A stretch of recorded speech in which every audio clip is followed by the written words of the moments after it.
լացածուված լարն եմ սիրում, արնանման ծաղիքների ու վարդերի բույրը վարման,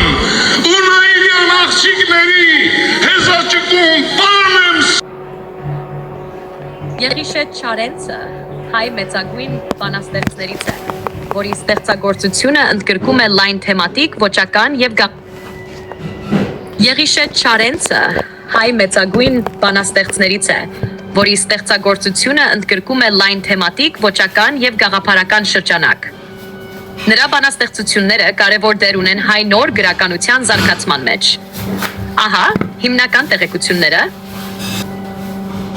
Չարենցի բանաստեղծություններում արտացոլվում են սեր և գեղեցկություն, մարդկային զգացմունքների խոր ապրումներով,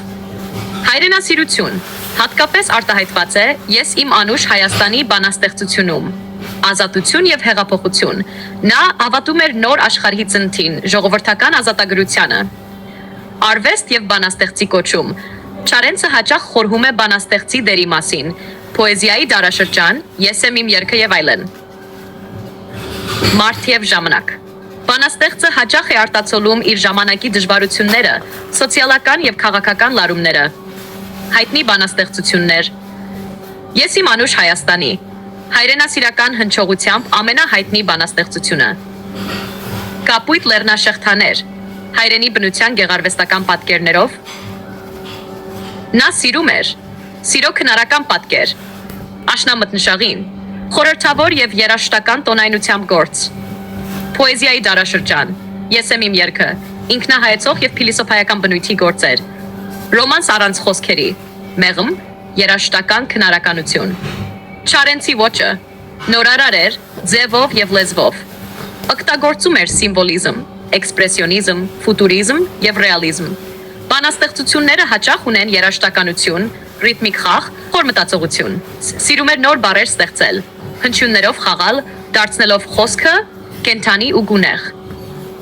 Կյանքի վերջաբանը Չարենցը մահացավ 1982 թ. ստալինյան բռնությունների տարիներին, սակայն նրա ստեղծագործությունը մնաց անմահ, դառնալով հայ պոեզիայի խորհրդանիշներից մեկը։ Հայրենիքում ձյունապատ լեռներ ու կապույտ լճեր,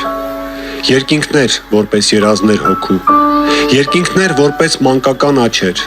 մենակ էի ես, ինձ հետ էիր դու, երբ լսում էի մրմունջը լճի